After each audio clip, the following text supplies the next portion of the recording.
الزام تراشی ایک عظیم جرم. اس عظیم عنوان کی وضاحت کے لیے ردا مقبول مدعو ہے.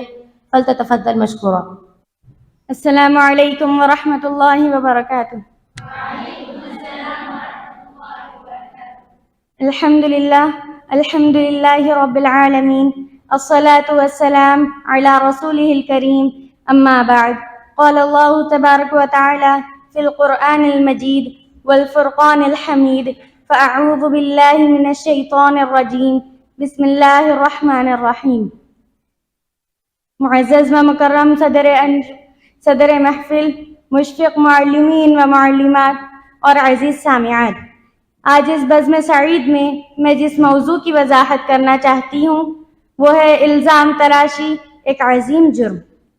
مثالی معاشرے کے قیام کے لیے افراد معاشرہ کے درمیان باہمی حقوق کا احترام، عزت و آبرو کی حفاظت کا پایا جانا ضروری ہے.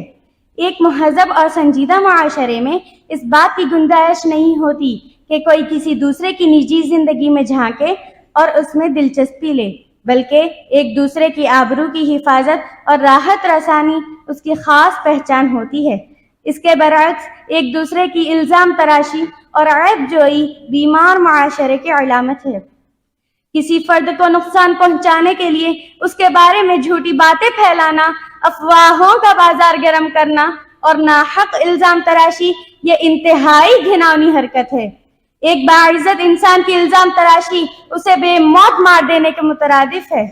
اس سے اس کی پوری شخصیت متاثر ہو جاتی ہے، عزت و آبرو مجروح ہو جاتی ہے اور وہ انسان زندہ لاش میں تبدیل ہو جاتا ہے اور اپنے وجود کو معاشرے کے لیے بوجھ سمجھنے لگتا ہے. معزز سامعین و سامعات، آج ہمارے معاشرے میں الزام تراشی کی وبا عام ہوتی جا رہی ہے. کیا عالم، کیا جاہل، کیا عوام، کیا خواص، سب کسی نہ کسی حوالے سے شعوری طور پر اس جرم میں شامل ہوتے جا رہے ہیں. سوشل میڈیا کی ترقی اور اس کے کثرتی استعمال نے اس کام کو مزید آسان بنا دیا ہے. کسی کو نقصان پہنچانے کی غرض سے یا معمولی کوتاہی کو بڑا بنا کر معاملے کو سنگین رخ دینا عام سی بات ہو گئی ہے. معزز سامعین و سامعات، منصب نبوت سے پہلے بھی رسول اکرم صلی اللہ علیہ وسلم کی زندگی آئینے کی طرح صاف تھی. مکہ کا ہر فرد آپ صلی اللہ علیہ وسلم کی سچائی، پاک بازی، دیانتداری کو جانتا تھا. لیکن جب آپ صلی اللہ علیہ وسلم نے اللہ کا پیغام عام کرنا شروع کیا تو کفار مکہ نے آپ کی دعوت کو روکنے کے لیے جو وسیلے اختیار کیے تھے ان میں سے ایک آپ صلی اللہ علیہ وسلم کی شخصیت کو مجروح کرنا بھی تھا. انہوں نے آپ کو جادوگر، مجنون جیسے برے القاب دیے اور آپ کو داغدار کرنے کی کوشش کی. الزام تراشی منافقوں کی صفت ہے. دل میں چھپی دشمنی کی بھڑاس نکالنے کے لیے وہ نبی کریم صلی اللہ علیہ وسلم کی محترم شخصیت کی تنقیص و تذلیل کی کوشش کیا کرتے تھے. الزام تراشی کرنے والوں کی سزا کا ذکر کرتے ہوئے اللہ تعالیٰ نے سورۃ النور میں ارشاد فرمایا، وَالَّذِينَ يَرْمُونَ الْمُحْصَنَاتِ ثُمَّ لَمْ يَأْتُوا بِأَرْبَعَةِ شُهَدَاءَ فَاجْلِدُوهُمْ 80 جَلْدَةً وَلَا تَقْبَلُوا لَهُمْ شَهَادَةً أَبَدًا وَأُولَئِكَ هُمُ الْفَاسِقُونَ. سورۃ النور آیت نمبر 4.